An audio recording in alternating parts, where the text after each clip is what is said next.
কিছু মানুষ আমাকে বলে যে হুজুর, দিন কায়েম হচ্ছে নিজের ভিতরে করতে হয়, নিজের অন্তরের ভিতরে দিন কায়েম করতে হয়। তো আমি তাদের প্রশ্নের উত্তরটা এভাবে দিয়ে থাকি, আপনার কথা বেঠিক না, তবে খুব সঠিকও না। দিন যদি আমার ভিতরে প্রতিষ্ঠা করেই থাকি তাহলে এর ফল শুধু আমি পাব, আর এই দিন যদি আমি এই সমাজে প্রতিষ্ঠা করে থাকি তাহলে এই দিনের ফল এই সমাজে সবাই পাবে। একজন মুসলিম তার ভিতরে দিন প্রতিষ্ঠা করতে পারে, কিন্তু হিন্দু তো তার ভিতরে দিন প্রতিষ্ঠা করবে না। করবে কি? তাহলে আমরা যদি এই দিনকে সমাজে রাষ্ট্রে প্রতিষ্ঠা করতে পারি তাহলে এই দিনের ফল কি শুধু মুসলিম পাবে না হিন্দুও পাবে? হিন্দুও এই দিনের ফল ঠিকই পাবে। মুসলমানের ঘরে যদি চুরি করা হয় তাহলে চোরকে ধরে হাত কাটা হয়, এটা কি দিনের বিধান? তো এই চোরকে যখন হাত কাটা হলো মুসলিমের ঘরে চুরি করার ফলে, তো ইসলাম যদি সমাজে প্রতিষ্ঠা করা হয় তাহলে হিন্দুর ঘরও নিরাপদ থাকবে কি থাকবে না? তাহলে দিন কায়েম প্রকৃতপক্ষে প্রকৃত অর্থে সমাজে রাষ্ট্রে প্রতিষ্ঠা করতে হবে, এটাই হচ্ছে প্রকৃত দিন কায়েম।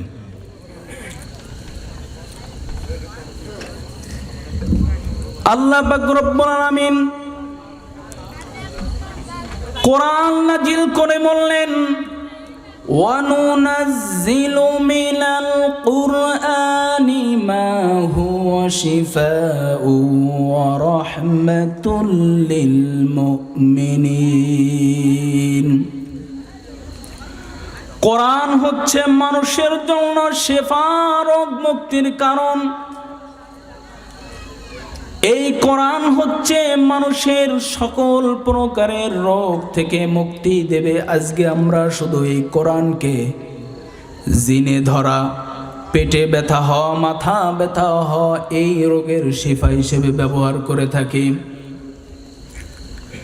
সমাজের ভিতরে চুরি চলতেছে, ডাকাতি চলতেছে, হত্যা চলতেছে, অন্যায় রাহাজানি ছিনতাই চলতেছে, ইফটিজিং চলতেছে, যৌন ব্যভিচার চলতেছে। এইগুলো কি সমাজের ব্যাধি নয়? এইগুলো যদি সমাজের ব্যাধি হয়ে থাকে তাহলে এই ব্যাধিও তাড়াতে হবে কোরআন দিয়ে। আমরা শুধু কোরআনটা সকালে আর বিকালে তেলাওয়াত করে চুমু খেয়ে বুকে দিয়ে আবার সানসেটের পরে উঠে রাখি, বিরাট ফজিলাত মনে করি, আর বুকে চুমু খেয়ে মুখে চুমু খেয়ে সানসেটের উপরে উঠিয়ে রাখি আর বলি এই কোরআন আমাকে নাজাত দিয়ে দেবে। অথচ সেই দিনই তার বাড়িতে চুরি হয়েছে। এই কোরআন হচ্ছে রোগ মুক্তির কারণ। ডাক্তার সাহেব যদি প্রেসক্রিপশন করে দেয় সকালে এটা খেতে হবে, সুন্দর করে জ্বর হয়েছে তার প্রেসক্রিপশন করে দিয়েছে ডাক্তার সাহেব, এই প্রেসক্রিপশন নিয়ে এই ব্যক্তি সকালে একবার তেলাওয়াত করে, দুপুরে একবার তেলাওয়াত করে, আর রাতে একবার তেলাওয়াত করে শীতের নিচে সানসেটের উপরে প্রেসক্রিপশন ধুয়ে দেয়। 3 দিন পরে এর জ্বর বাড়বে না কমবে? প্রেসক্রিপশন নিয়ে বুকে মুখে চুমু খেয়ে সকালে একবার, দুপুরে একবার, রাতে একবার তেলাওয়াত করে ধুয়ে যায়, 3 দিন পরে জ্বর টাইফয়েডে চলে গিয়েছে। ডাক্তারের কাছে যে বলছে, ও ডাক্তার সাহেব আপনি কি প্রেসক্রিপশন করে দিয়েছেন, কোনোই তো কাজ হচ্ছে না। ডাক্তার সাহেব বলছে দেখি কি কি ওষুধ খেয়েছো? ডাক্তার সাহেব ওষুধ তো খাইনি, এই তো প্রেসক্রিপশন তেলাওয়াত করেছি, রোগ কি সারবে? কোরআন হচ্ছে আমরা শুধু প্রেসক্রিপশনের মতো সকালে একবার রাতে একবার চুমু খেয়ে মুখে চুমু খেয়ে উপরে রেখে দিই। সমাজ থেকে কখনো এই কোরআন যদি শুধু এইভাবে চুমু খেয়ে তেলাওয়াত করে ধুয়ে দেওয়া হয়, সমাজ থেকে কঠিন কালেও অন্যায় অপচার ব্যবচারী থেকে সমাজ মুক্তি পাবে না। সমাজ কখনো সুন্দরভাবে রোগ মুক্ত একটা সমাজ প্রতিষ্ঠা হবে না যদি শুধু চুমু খেয়ে ধুয়ে দিই। তাহলে আমরা বলেছি দিন মানে হচ্ছে প্রথমে কি আনুগত্য বা হুকুম মানা। আল্লাহ পাক রব্বুল আমিন বলেন أفغير دين الله يبغون وله أسلم من في السماوات والأرض طوعا وكرها وإليه يرجعون আল্লাহ পাক রব্বুল আমিন বলেন, এরা কি আল্লাহর আনুগত্য ছাড়া অন্য কিছু চায়? অথচ আসমান জমিনে যা কিছু আছে সব কিছু আল্লাহর আনুগত্য করে, কিন্তু মানুষ কেন আল্লাহর আনুগত্য করতে চায় না? আল্লাহ পাক রব্বুল আমিন বলেন, ফা'বুদিল্লাহা মুখলিসাল লাহুদ্দিন, আল্লাহর প্রতি এই দিনকে আনুগত্য করাকে মানুষের জন্য ফরজ করে দিয়েছি। মানুষ শুধুমাত্র কেবলমাত্র একমাত্র আল্লাহর উপরে আনুগত্য থাকতে হবে, আল্লাহর উপরে আল্লাহর জন্যই মাথা নত হবে, একমাত্র আল্লাহর উপরে ভরসা করে থাকতে হবে। রব হিসেবে শুধুমাত্র কেবলমাত্র আল্লাহকেই মানতে হবে। মানুষ যখন মারা যায় কবরের ভিতরে কয়টা প্রশ্ন করা হয় বলেন তো? 3টা প্রশ্ন করা হয়। সর্বপ্রথম বলা হয় মান রব্বুকা, তোমার রব কে? এই প্রশ্ন শুধুমাত্র একমাত্র এই জন্যই করা হয়, এই মানুষ দুনিয়ায় আল্লাহকে রব মেনেছে নাকি অন্য কাউকে রব মেনেছে। আমরা সূরা ফাতিহার ভিতরে তেলাওয়াত করি, ইয়্যাকা না'বুদু ওয়া ইয়্যাকা নাস্তাঈন, ও মালিক একমাত্র তোমার গোলামি করি, তোমার দাসত্ব করি আর তোমার কাছে সাহায্য চাই। আর বাহিরে এসে বলি, ভাই তুই যদি 500 টাকা না দিস আমার চাল কেনার কায়দা নাই। মসজিদে বলে আসলাম এক রকমের, বাইরে এসে আর এক রকমের। ধোঁকাবাজির কিন্তু একটা জায়গা থাকে। দুনিয়ার মানুষকে ঠকাইতে ঠকাইতে আল্লাহকেও ধোঁকা দেওয়া শুরু করেছি। আল্লাহ পাক রব্বুল আমিন বলেন, ওয়াকাতিলুহুম হাত্তা লা তাকুনা ফিতনাতাও ওয়া ইয়াকুনা আদ-দীনুল্লাহি ফাইন ইনতাহাউ ফালা উদউনা ইল্লা আলাজ জালিমিন। আল্লাহ পাক রব্বুল আমিন বলেন, তাদের সাথে যুদ্ধ করতে থাকো যতক্ষণ পর্যন্ত তারা একমাত্র শুধুমাত্র কেবলমাত্র আল্লাহর আনুগত্য না করে। এই জমিন যতক্ষণ পর্যন্ত আল্লাহর আনুগত্যে পরিণত না হয় ততক্ষণ পর্যন্ত আল্লাহ বলছে যুদ্ধ করতে থাকো। আমরা এই আল্লাহর আনুগত্য তো নিজেই করি না, বরং আল্লাহর আনুগত্য সমাজে প্রতিষ্ঠা হোক এই জন্য আমরা কাজ করি না। আল্লাহ বলছে যতক্ষণ পর্যন্ত আল্লাহর আনুগত্য না হবে ততক্ষণ পর্যন্ত তোমরা জিহাদ চালিয়ে যাও। আল্লাহ ওনাকে বলেন, ফামান ইতাদা আলাইকুম ফাআতাদু আলাইহি বিমিসলি মা আতাদা আলাইকুম। এই আনুগত্য করাইতে যে যদি তোমাদের উপরে জুলুম করা হয়, নির্যাতন করা হয়, অত্যাচার করা হয়, তাহলে তোমরাও তার ছেড়ে দিবা না। ফামান ইতাদা আলাইকুম ফাআতাদু আলাইহি বিমিসলি মা আতাদা আলাইকুম। তোমাদের যেমন করে অত্যাচার করা হয়েছে তোমরা অনুরূপ অত্যাচার করে দাও।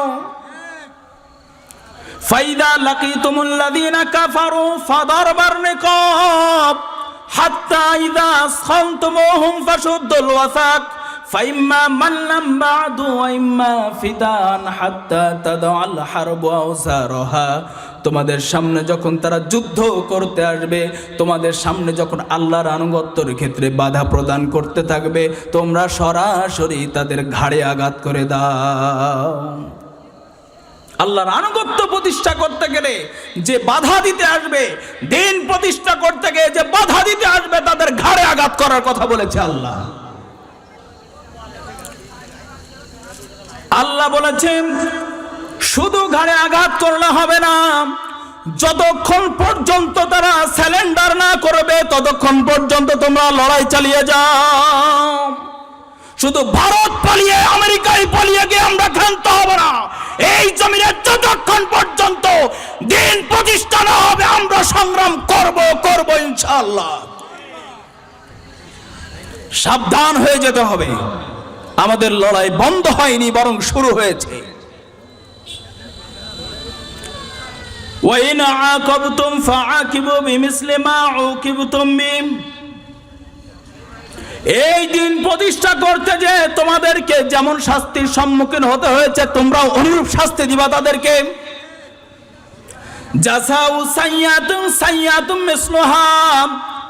তোমাদেরকে আয়না ঘর বানিয়ে যেমন করে তোমাদের নির্যাতন করেছে তোমরাও করবা।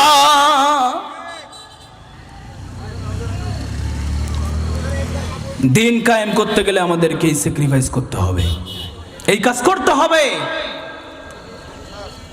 2 নম্বর হচ্ছে আল্লাহর আনুগত্যের বিধান বা পদ্ধতি। وَمَن يَبْتَغِ غَيْرَ الْإِسْلَامِ دِينًا فَلَن يُقْبَلَ مِنْهُ وَهُوَ فِي الْآخِرَةِ مِنَ الْخَاسِرِينَ। মানুষ, তোমরা কি মনে করেছো যে একমাত্র ইসলাম ছাড়া আল্লাহর দরবারে কোনো ঠাঁই কোনো অবস্থান পাবে না কেউ? একমাত্র কেবলমাত্র শুধুমাত্র ইসলাম ব্যতীত অন্য কোনো দিন নিয়ে অন্য কোনো বিধান নিয়ে আল্লাহর দরবারে উঠা যাবে না। শুধুমাত্র একমাত্র ইসলামকেই আমাদেরকে প্রাধান্য দিতে হবে, একমাত্র দিনকেই প্রাধান্য দিতে হবে। অন্য কোনো মানব রচিত, অন্য কোনো মানুষের নীতি আদর্শ, অন্য কোনো মানুষের চিন্তা চেতনার ফসল দিয়ে নিজের জীবনকে পরিচালনা করা, দেশকে পরিচালনা করা, আল্লাহ এটা মেনে নেবে না। وقالوا ربنا إنا أطعنا سادتنا وكبراءنا فضلونا السبيلا। এই মানুষগুলো যখন কিয়ামতের ময়দানে আল্লাহর বিধান ছাড়া, আল্লাহর দিন ছাড়া অন্য কিছু বাস্তবায়নের চেষ্টা ফেকের যারা চালিয়েছে, এরা কিয়ামতের ময়দানে বড় ধরা খেয়ে যাবে। আল্লাহকে বলবে, আল্লাহ যখন বলবে ওয়াকালু রব্বানা ইন্না আতানা সাদাতানা ওয়া কুবারানা ফাদাল্লুনা সাবিলা, এর আগে বলছে ইয়াউমা তুকাল্লাবু উজুহুহুম ফিন্নার, যে মানুষগুলো আল্লাহ ছাড়া অন্য কারোর জীবন ব্যবস্থা দিয়ে নিজের জীবনকে পরিচালনা করার চেষ্টা করেছে, এদেরকে আল্লাহ পাক রব্বুল আমিন তুকাল্লাবু উজুহুহুম ফিন্নার, এদেরকে উলট পালট করে উল্টাবে পাল্টাবে, এইভাবে উপর করবে, শীত করবে, ভুট করবে, এইভাবে তাদেরকে আগুনের ভিতরে ভাজবে। রুটি সেকা হয়ে গেলে, ডিম সেকা হয়ে গেলে কি করি আমরা? এক পাশ সেকা হয়ে গেলে আর এক পাশ উল্টাই দিই না? ঠিক এই মানুষগুলোকে এইভাবে উল্টাবে। কোন কারণে বলেন তো? এরা শুধু মানুষের আনুগত্য করত, এরা শুধু মানুষের আনুগত্য করত, আল্লাহর আনুগত্য ধার ধারত না। ওয়াকালু রব্বানা, এই মানুষগুলো বলবে ও আমার রব, ইন্না আতানা সাদাতানা ওয়া কুবারানা ফাদাল্লুনা সাবিলা। আল্লাহ, দুনিয়ায় মানুষের আনুগত্য করেছিলাম, দুনিয়ায় বড় বড় নেতাদের আনুগত্য করেছিলাম, বড় বুজুর্গের আনুগত্য করেছিলাম, পীরের আনুগত্য করেছিলাম, আর বড় বড় মানুষদের পাশ পাশ ঘুরতাম, যার ফলে আজকে আমাদের এই জাহান্নামে আসতে হয়েছে। ওয়া কুবারানা ফাদাল্লুনা সাবিলা রব্বানা আতিহিম দিআফাইনি মিনাল আযাব ওয়ালআনহুম লা'নান কাবীরা। ও মালিক, তুমি আমাদের যে শাস্তি দিয়েছো, আজকে ওই নেতাদেরকে তার চেয়ে বেশি শাস্তি দাও, নেতাদেরকে তার চেয়ে বেশি শাস্তি দিয়ে দাও। আজকে আমাকে এই নেতার পিছনে ঘোরার কারণে জাহান্নামে যেতে হয়েছে। ও মালিক, আমাকে যে শাস্তি দিয়েছো তার চেয়ে বেশি শাস্তি এই নেতাকে দাও। আমরা এক শ্রেণীর মানুষেরা মানুষের এত আনুগত্য করি, আনুগত্য করতে করতে কোনটা সঠিক আর কোনটা বেঠিক এই হিদায়াত জ্ঞানও আমরা হারিয়ে ফেলি। আমরা বিভিন্ন দরবারে বিভিন্ন নেতার পাশ বিভিন্ন মানুষের পাশ দৌড়াচ্ছি তো দৌড়াচ্ছি, আমার দিন চলে যাচ্ছে, আমার ইসলাম চলে যাচ্ছে, আমার ঈমান চলে যাচ্ছে, সেদিকে কোনো খেয়াল আমাদের থাকে না। আর আমরা কি বলি? আল্লাহ পাক রব্বুল আমিন 1400 বছর আগেই বলি দিয়েছে, আলা লিল্লাহিদ দীনুল খালিস ওয়াল্লাযীনা ইত্তাখাযু মিন দুনিহি আউলিয়া। আল্লাহ ছাড়া আর কারোর আনুগত্য করা যাবে না। এখন এই কথা যখন কুরাইশদেরকে বলা হতো যে তোমরা আল্লাহ ছাড়া আর কারোর কোনো আনুগত্য করবা না, তখন এই মানুষগুলো মক্কাবাসী, এই কুরাইশবাসী, এরা বলতো কি, আমরা তো আসলে এই যে মূর্তিদের পূজা করতেছি বা এই যে মানুষের পাশ দৌড়াচ্ছি, এ তো আল্লাহরে পাওয়ার জন্যই দৌড়াচ্ছি। কারে পাওয়ার জন্য? আমরাও সেই কথা বলে থাকি যে আমরা অমুক হুজুরের পাশে দৌড়াচ্ছি, তমুক নেতার পাশে দৌড়াচ্ছি, আমরাও তো আল্লাহরে পাওয়ার জন্য দৌড়াচ্ছি, অথচ ইমানই নেই, অথচ ইমানই নাই। ইত্তাবিউ মা উনজিলা ইলাইকুম মির রাব্বিকুম ওয়ালা তাত্তাবিউ মিন দুনিহি আউলিয়া। আল্লাহ পাক রব্বুল আমিন বলেছে, আমি আল্লাহ যে বিধান নাজিল করেছি, এই বিধান ব্যতীত কোনো দুনিহি আউলিয়া, দুনিয়ার কোনো অভিভাবকের নেতৃত্ব মেনে নেওয়া যাবে না।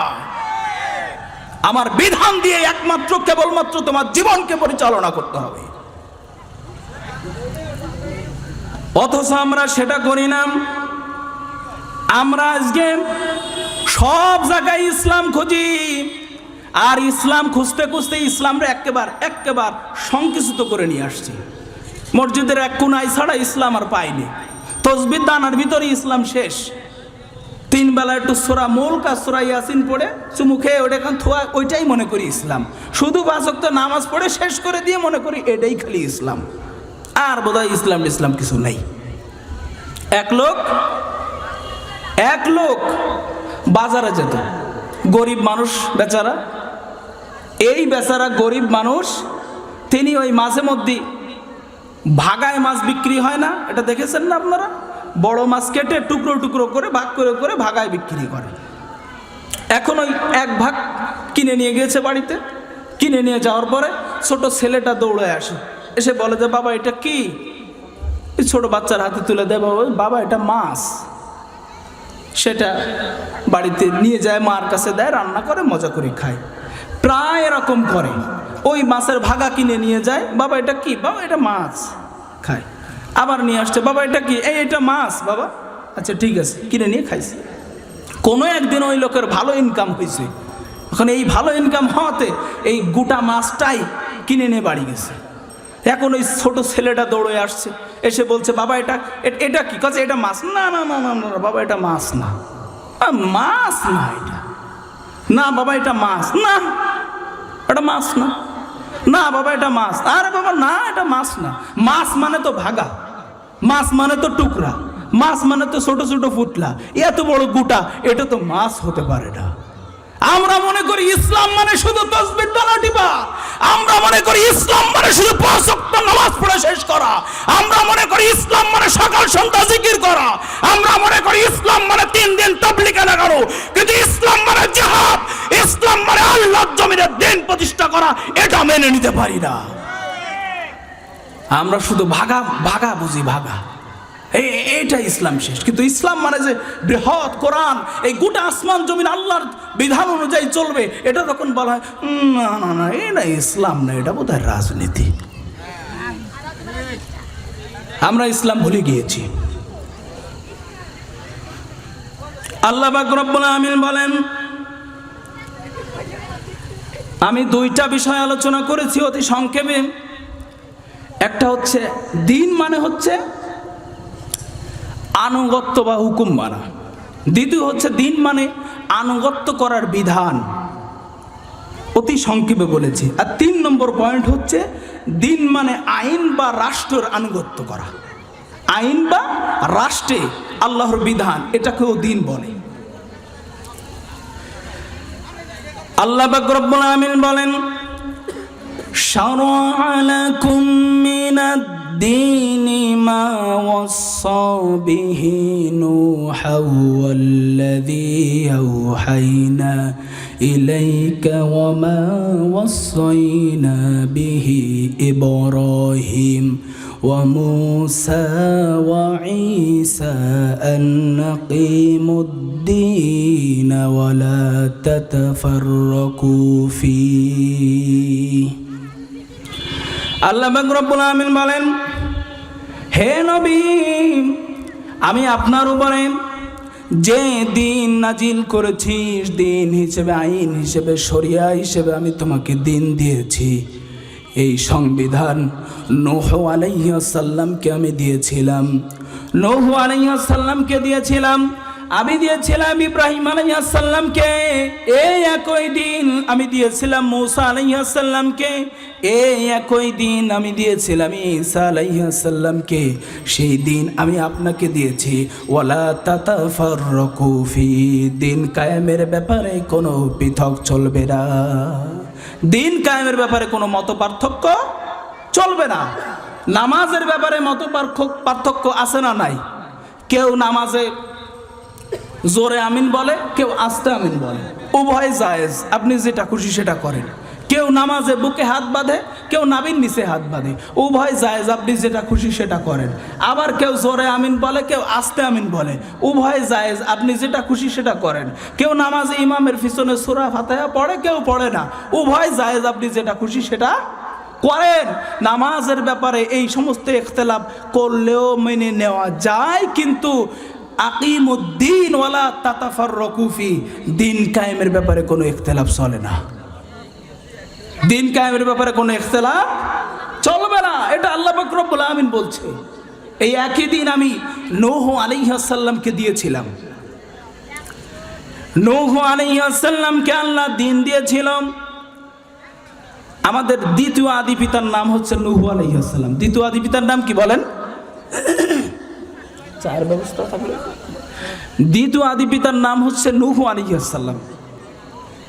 আদম আলাইহিস সালাম তিনি নবী ছিলেন, তিনি ছিলেন নবী জারঈ।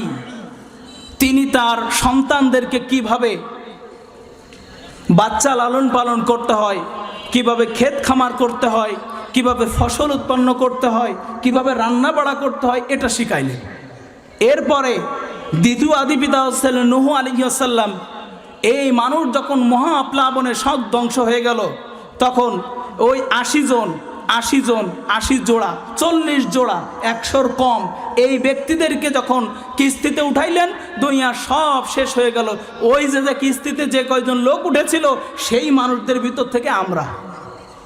তাহলে দ্বিতীয় আদি পিতা হচ্ছেন নূহ আলাইহিস সালাম। তিনি হচ্ছেন নবী শারঈ, শরিয়তের নবী, প্রথম শরিয়তের নবী নূহ আলাইহিস সালাম। নূহ আলাইহিস সালাম, আল্লাহ পাক রব্বুল আলামিন বলেন, আনি'বুদুল্লাহা ওয়াত্তাকুহু ওয়াতিউন। নূহ আলাইহিস সালাম বলেছিলেন, তোমরা আল্লাহর ইবাদত করো আর কারোর আনুগত্য করবা না, শুধুমাত্র কেবলমাত্র আল্লাহর আনুগত্য করবা। নূহ আলাইহিস সালাম এই দাওয়াত দিতে থাকলেন। ক্বালা রাব্বি ইন্নী দাআউতু কওমি লাইলান ওয়া নাহারা। নূহ আলাইহিস সালাম মানুষদেরকে রাতেও ডাকতো, দিনেও ডাকতো, 24 ঘন্টা মানুষদেরকে ডাকতো। রাতেও মানুষের কাছে যেত, দিনেও মানুষের কাছে নূহ আলাইহিস সালাম যেত, মানুষদেরকে হিদায়াতের বাণী শোনানোর জন্য, হিদায়াতের পথে আনার জন্য। কতদিন দাওয়াতি কাজ করেছিল বলেন? কতদিন? এই দিন কায়েমের কাজ নূহ আলাইহিস সালাম কতদিন? 950 বছর। 950 বছর তিনি এই দাওয়াতি কাজ শুরু করলেন। ফলে 100 জনের কম তিনি সাহাবা বা তার উম্মত তৈরি করতে সক্ষম হলেন। নূহ আলাইহিস সালামের আরেকটা নাম হচ্ছে, তার নাম হচ্ছে আব্দুল গফফার। নাম কি বলেন? আব্দুল গফফার। এই নূহ আলাইহিস সালামের নাম কেন নূহ হলো? নূহ আলাইহিস সালাম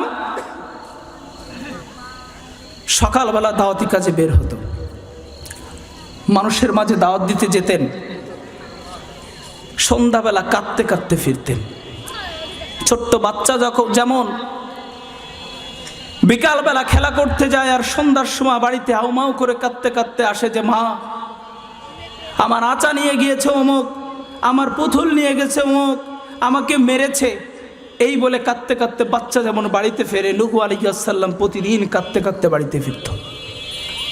এত বেশি কাঁদত নূহ আলাইহিস সালাম, আল্লাহ বলছে, ও আব্দুল গফফার, তোমার নামকে আমি নূহ হিসেবে পরিণত করে দিলাম, মানে ক্রন্দনকারী, যিনি কাঁদে বেশি তার নাম নূহ। এমন কোনো দিন ছিল না নূহ আলাইহিস সালামকে মানুষ না মারত, এমন কোনো দিন ছিল না নূহ আলাইহিস সালামকে খেজুর গাছের সঙ্গে পেট মোড়া দিয়ে বেঁধে না পিটাইতো। শুধুমাত্র দিন কায়েমের জন্য, দিন প্রতিষ্ঠার সংগ্রামের জন্য মার খেতে হয়েছে। এক পর্যায়ে নূহ আলাইহিস সালাম আল্লাহকে বলছে, আল্লাহ পাক রব্বুল আমিন নূহের উপরে ওহী নাজিল করে জানিয়ে দিলেন, ওয়াহয়ি ইলা নূহিন আন্নাহু আইলা ইউমিনা মিন কওমিকা ইল্লা মান ক্বাদ আমানা ফালা তাবতাইস বিমা কানু ইয়াফআলুন।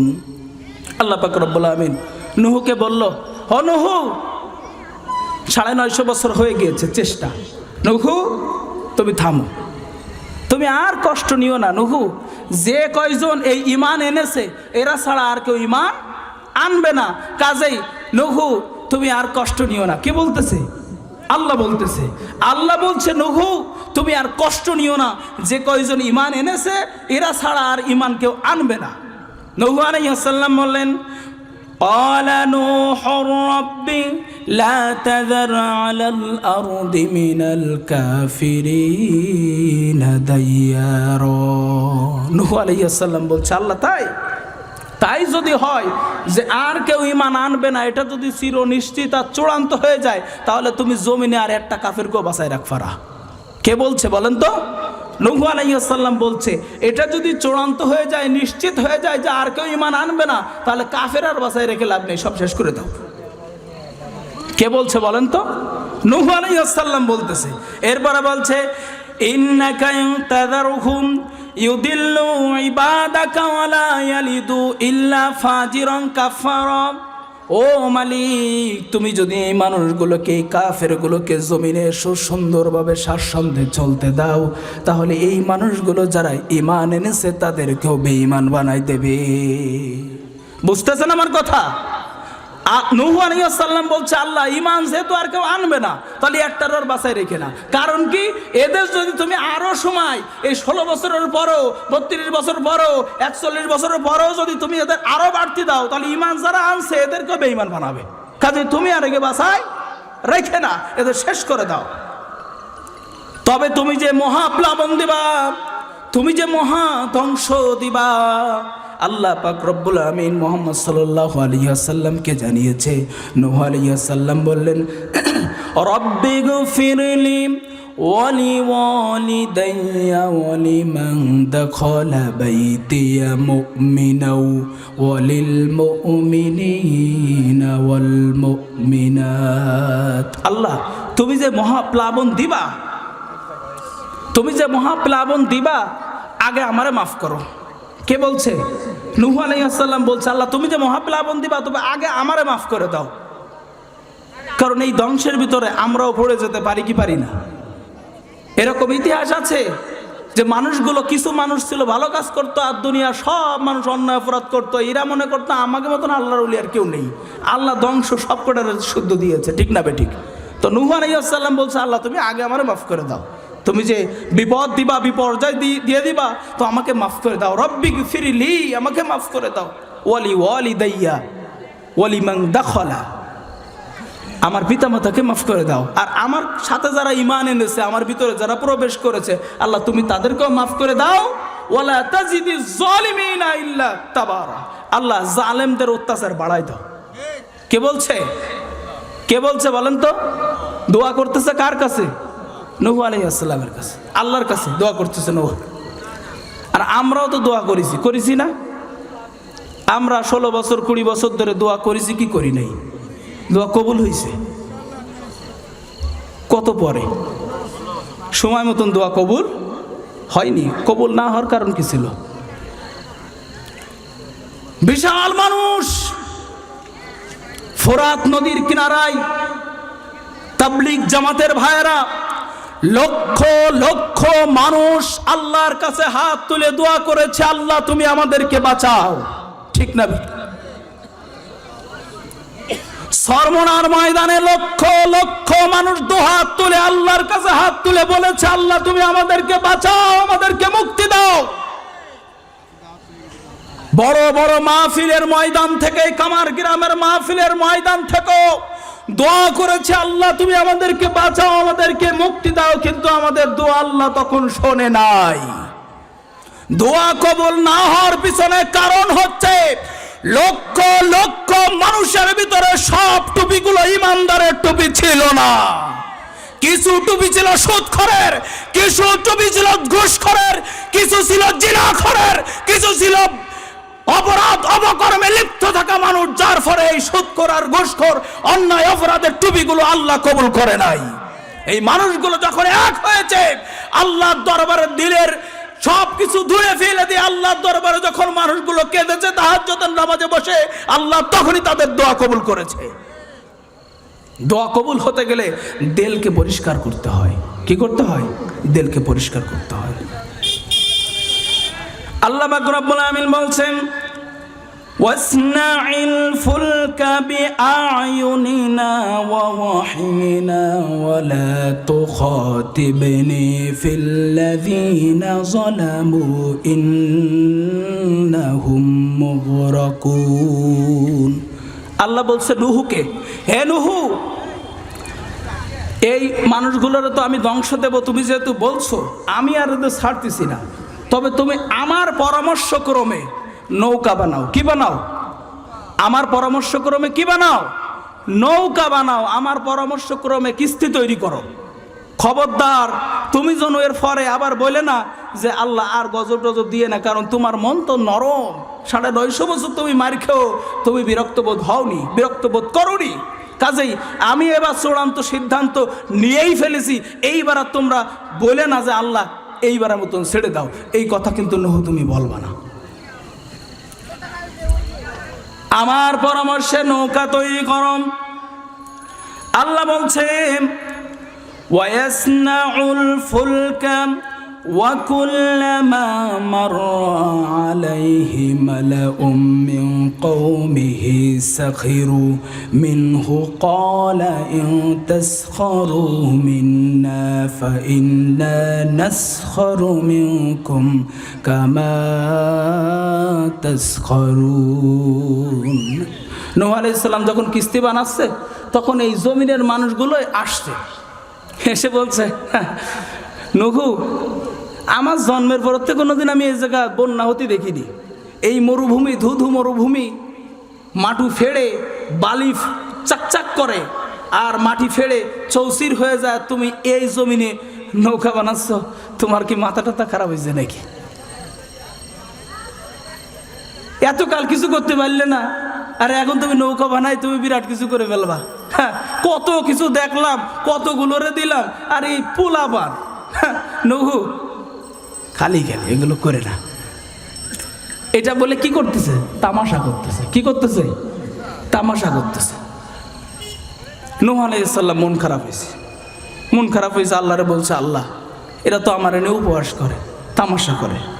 আল্লাহ বলবেন, আমি ইনতাস খরু, ও নূহ তোমাকে নিয়ে তামাশা করতেছে, তুমি তাদেরকে বলে দাও, মিন্না ফাইন্না নাসখরু মিনকুম কামা তাসখরুন, অতি শীঘ্রই আমরাও তোমাদেরকে নিয়ে তামাশা করব।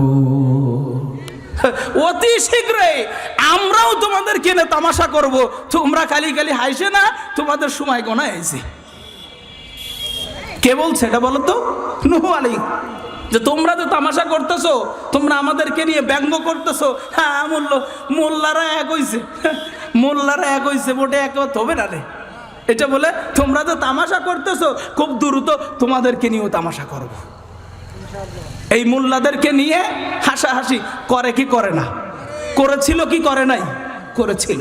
মোল্লারাও হেসেছিল, কিন্তু ওরা মনে করে যে মোল্লাদের হাসা খালি খালি, মোল্লাদের হাসা খালি খালি।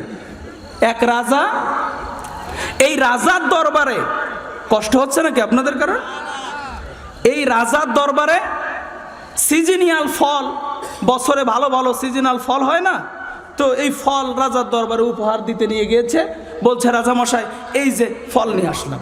তো কেউ সিজনের তার ভালো বাগানের আঙ্গুর, এক ছোড়া আঙ্গুর ফল নিয়ে রাজাকে দিয়েছে। রাজা খুব খুশি। মন দিয়ে খেয়াল করেন। কেউ আবার সিজনাল ফল, তার গাছে সুন্দর আপেল ধরেছে, আপেলের এক ঝুড়ি আপেল নিয়ে রাজাকে উপহার দিয়েছে। রাজা ভীষণ খুশি। আবার কেউ কমলা নিয়ে, সুন্দর এক কমলার এক ঝুড়ি নিয়ে রাজাকে দিয়েছে। রাজা মহা খুশি। কিন্তু দুই ব্যক্তি করেছে কি, এক লোক নিয়ে গেছে এক কান ডাব। কি নিয়ে গিয়েছে? এক কান ডাব নিয়ে গিয়েছে। আর এক লোক মোটামুটি ভালো সাইজের এক কাঁঠাল। কি নিয়ে গিয়েছে? কাঁঠাল। এই নিয়ে রাজাকে দিয়েছে। এখন রাজা মোটামুটি কম বুঝুক আর বেশি বুঝুক, মন্ত্রী খুব ভালোই বোঝে। মন্ত্রী কি খুব ভালোই বোঝে। মন্ত্রী বলছে রাজামশাই আপনার অপমান করলো, এই যে এই ডাব আর কাঁঠাল তো মানুষ খায় না, সস্তা।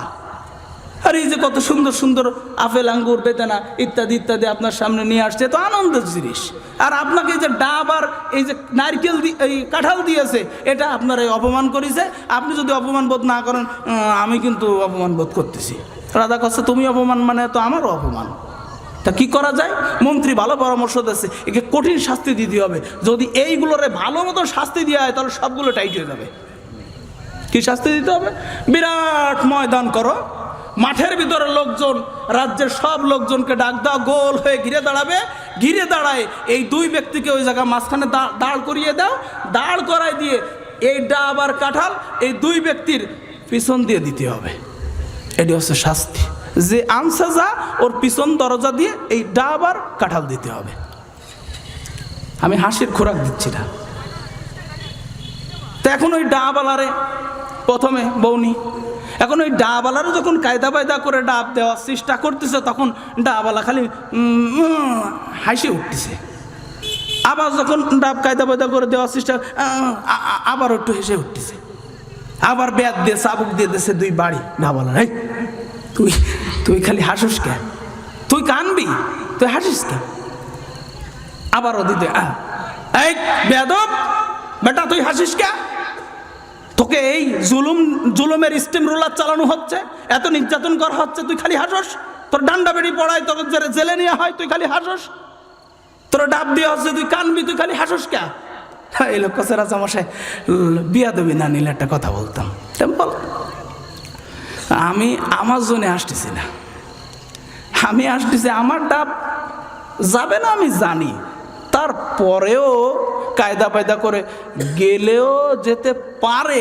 কিন্তু আমি চিন্তা করেছি কাঁঠালালার কি অবস্থা হবে, ওই চিন্তা করে আসতেছি।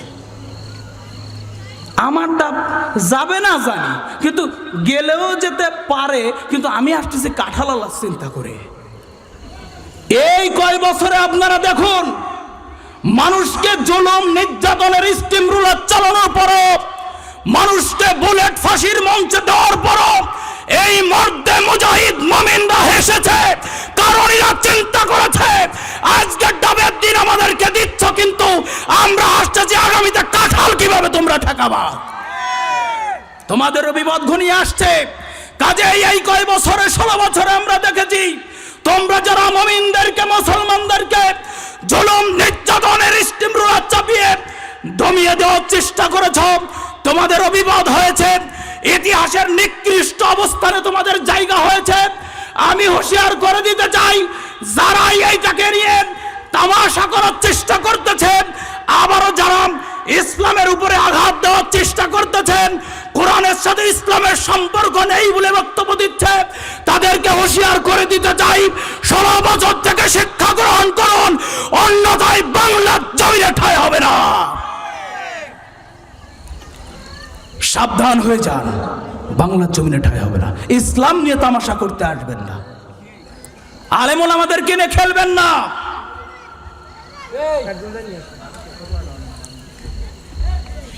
নূহ আলাইহিস সালামকে জুলুম নির্যাতনের স্টিম রোলার চাপিয়েছেন। নূহ আলাইহিস সালাম দমে যায় নাই। ইব্রাহিম আলাইহিস সালামকে জুলুমের স্টিম রোলার চালিয়েছে, কিন্তু ইব্রাহিম আলাইহিস সালাম দমে যায় নাই। দমে ছিল কি? মূসা আলাইহিস সালামকে ষড়যন্ত্র করা হয়েছে, মূসা আলাইহিস সালামের বিরুদ্ধে মিথ্যা মামলা দেওয়া হয়েছে, আক্রমণ করা হয়েছে, দেশ থেকে দেশান্তর করা হয়েছে। মূসা আলাইহিস সালামকে কি দমাতে পেরেছিল? মুহাম্মদ সাল্লাল্লাহু আলাইহি ওয়াসাল্লামকে 3 বছর কারাগারে আটকে রেখেছিল। মুহাম্মদ সাল্লাল্লাহু আলাইহি ওয়াসাল্লামকে দেশ থেকে দেশান্তর করে দিয়েছিল, কিন্তু বিশ্ব নবী দিন কায়েমের পথ থেকে সরে যায় নাই। দিন কায়েমের পথ থেকে সরে যায় নাই। সাহাবায়ে কেরাম রক্ত দিয়েছে, রাসূল সাল্লাল্লাহু আলাইহি ওয়াসাল্লামের দান মোবারক শহীদ হয়েছে। আমিরে হামজা রাদিয়াল্লাহু তাআলা আনহুর কলিজা চিরে বুক চিরে কলিজা বের করে চিবিয়ে খেয়েছে। অসংখ্য সাহাবা তাদের জীবনকে বিলিয়ে দিয়ে শহীদ হয়েছে। খাব্বাব খুবাইবকে ফাঁসির মঞ্চে ঝোলানো হয়েছে। আম্মার বিন ইয়াসির রাদিয়াল্লাহু তাআলা আনহুকে 2 পা 2 ঘোড়ার সঙ্গে বেঁধে 2 দিকে খেদিয়ে দেওয়া হয়েছে, তবুও ইসলাম থেকে সরে যায় নাই। আর আমরা শুধুমাত্র ইসলাম খুঁজি নামাজের মধ্যে, শুধুমাত্র ইসলাম খুঁজি। রোজা 1 মাস রেখে দিতে পারলেই আমি বড় হাজি, আমি বড় একেবারে আল্লাহর ওলি হয়ে গেছি। একটা হজ যদি জীবনে করে আসতে পারি আমার তো আর কিছু লাগে না, জান্নাত ঠেকায় কিটা? শুনে রাখেন, আমি এই ময়দান থেকে বলে যাই, নামাজ রোজা হজের চেয়ে, নামাজ রোজা হজের চেয়ে ইসলামী আন্দোলন আল্লাহর জমিনে আল্লাহর দ্বীন প্রতিষ্ঠা করা কোনো অংশে কম নয়, বরং তার চেয়ে গুরুত্বপূর্ণ ফরজ। তার প্রমাণ হচ্ছে বিশ্বনবী সাল্লাল্লাহু আলাইহি ওয়াসাল্লাম আহজাবের যুদ্ধে, খন্দকের যুদ্ধে পরীক্ষা খনন করতেছিল। যখন সাহাবারা বলছে, ইয়া রাসূলুল্লাহ, ইয়া হাবিবাল্লাহ, জোহরের নামাজের সময় হয়েছে, আল্লাহ রাসূল বলছে আজান দিয়ে দাও, নামাজ পড়েন। আসরের সময় হয়েছে, আল্লাহ রাসূল বলছে আজান দাও, নামাজ পড়েন। জোহর আসর পরে যে আদায় করেছে, পরীক্ষা খনন করতেছিল, কারণ দিন কায়েমের কাজ নামাজের চেয়ে কোনো অংশে কম নয়, বরং বেশি। বদরের যুদ্ধে যখন বিশ্বনবী সাল্লাল্লাহু আলাইহি ওয়াসাল্লাম 17ই রমজানের রোজা রেখে যখন বদরের প্রান্তরে গিয়েছিলেন, বিশ্বনবী বলেছিলেন, ও আমার সাহাবা, আজকে রোজা তোমাদের কাছে গুরুত্ব নয় ওহদ জিহাদের চেয়ে, কাজেই তোমরা রোজাকে ভঙ্গ করো। সাহাবারা ইতস্ততা বোধ করতেছিলেন। বিশ্বনবী পাহাড়ের টিলার উপরে উঠিয়ে নিজে প্রথমে পানি পান করে রোজা ভেঙে দিল, আর প্রমাণ করলো জিহাদের চেয়ে রোজার গুরুত্ব কোনো অংশে, রোজার চেয়ে জিহাদের গুরুত্ব কোনো অংশে কম নয়। হুদায়বিয়াতে যখন বিশ্বনবী সাল্লাল্লাহু আলাইহি ওয়াসাল্লাম মক্কাতে হজ করার জন্য উদ্দেশ্যে গিয়েছিলাম, হাজী সাহেবরা জানেন হজ করার ইহরাম বাঁধা অবস্থায় মশা মারা যায় না, মাছি মারা যায় না, দাড়ি চুলকানো যায় না, জোরে যদি পড়ে যায় তাহলে ইহরামের আদব ভঙ্গ হয়ে যায়। বিশ্বনবী সাল্লাল্লাহু আলাইহি ওয়াসাল্লাম দ্বীন কায়েমের জন্য একজন সাহাবাকে আটকে দেওয়ার জন্য, প্রতিশোধ নেওয়ার জন্য বিশ্বনবী সাল্লাল্লাহু আলাইহি ওয়াসাল্লাম ইহরামের কাপড় মাজায় বেঁধে 1400 সাহাবার হাতে বায়াত গ্রহণ করেছিলাম, আর বলেছিলাম মুসলমানদের রক্ত ঝরবে, সেই জমিনে আগে তাদের রক্তের প্রতিশোধ উদ্ধার করতে হবে আমাদের, ঠিক না? কাজেই আকিমুদ্দিন, দিন প্রতিষ্ঠা করতে হবে আল্লাহর জমিনে। আল্লাহর দিন প্রতিষ্ঠা করা এটা সব ফরজের বড় ফরজ। আল্লাহ পাক রব্বুল আলামিন যেন দিন কায়েমের জন্য আমাদের শরীরে 1 ফোঁটা রক্ত যতক্ষণ আছে ততক্ষণ পর্যন্ত, রক্তের ফোঁটা শেষ না হওয়া পর্যন্ত আমরা যেন দিনের পথে, দিন কায়েমের জন্য নিজের জীবনকে অকাতরে বিলিয়ে দিতে পারি। শহীদি তামান্না কামনা করে, আল্লাহর কাছে সেই ফরিয়াদ করে, আজকের এই আলোচনা থেকে যতটুকু আমরা জ্ঞান অর্জন করেছি, আল্লাহ যেন আমাদেরকে আমল করার তৌফিক দান করে। সকলে বলি আমিন। আসসালামু আলাইকুম ওয়া রাহমাতুল্লাহি তাআলা ওয়া বারাকাতুহু।